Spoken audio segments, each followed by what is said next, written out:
Subscribe करें सेहत ज़िंदगी चैनल को और बेल आइकन पर क्लिक करें ताकि आपको हर नई वीडियो मिले सबसे पहले। डॉक्टर साहब, ख़वातीन में एक कॉमन मसला जो आम तौर पर देखा गया है कि बच्चों की पैदाइश के बाद उनका वज़न बहुत तेज़ी से बढ़ने लगता है, इसका तदारुक कैसे किया जाए? देखिए, बहुत अहम सवाल है ख़वातीन के लिहाज से। पहले तो मैं यहाँ से शुरू करता हूँ कि जब हमारे यहाँ ख़ासकर मशरक़ी जो हमारा माहौल है, जो कि बहुत ज़्यादा मॉडर्न भी हो चुका हुआ है और मॉडर्न प्लस ओल्ड मिक्स है, और उसमें मॉडर्न ज़्यादा है, मॉडर्न खाने हैं, तो वज़न तो यकीनी तौर के ऊपर जो हमारे शादियों के खाने होते हैं, मेहंदी के हो गए, रुखसती के हो गए, वलीमा हो गया, फिर कुछ दावतें होती हैं, तो आप खुद सोचें कि 4-4 खाने होते हैं, 4-4 डेजर्ट्स होती हैं, मीठा होता है।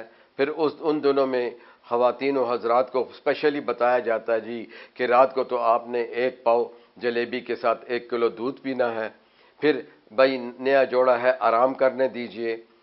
तो अगर तो आपकी फैमिली जो है वो मोतदिल या उससे अच्छी है, यानी आप उमरा में आते हैं, तो आप यकीन जानिए कि दूल्हा दुल्हन दोनों जो हैं वो वज़न बढ़ने की तरफ कदम उठा चुके हैं।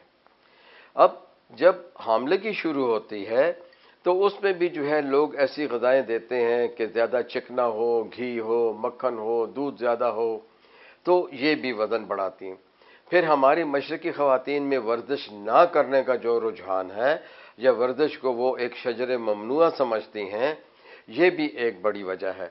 दूसरी वजह हमारी क़दामत पसंदी है, तो कुछ लोग वडेरे हैं, तो कुछ चौधरी हैं, तो कुछ सरदार हैं, कोई अरबाब हैं, कोई सख्ती से अपनी ख़वातीन को पर्दे में रखते हैं। वो बेचारी तो पहले शादी के 30 दिन अपने कमरे से भी निकल के शायद सहन में भी नहीं टहल सकती।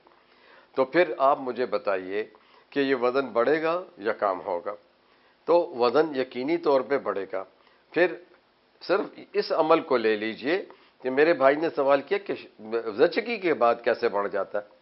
हालांकि एक माँ तो अपने बच्चे को दूध पिला रही होती है, लेकिन उसकी बुनियाद शादी के महीनों से ले के बच्चे की पैदाइश तक चलती है, और उसके बाद से लोगों का आना, मिठाइयों का बांटना, अगर लड़का पैदा हुआ तो खतने, तो मिठाइयाँ और बेकरी के मुंह खुल जाते हैं, और या जर्दे पक रहे हैं या जो है पुलाव पक रहे हैं, जिसमें कि हम सैलड्स और सब्जियां बिल्कुल भूल जाते हैं। सब्जियों के सिलसिले में आपको बता दूं कि हमारे रसूल अल्लाह सल्लल्लाहु अलैहि वसल्लम ने एक मकाम पे फरमाया कि खाना जब पेश किया जाए और उसमें सब्जी ना हो तो वो खाना जो है मुझे नहीं भाता। देखें, आपके रसूल कह रहे हैं कि खाने में सब्जी का होना लाजमी जुज़ है।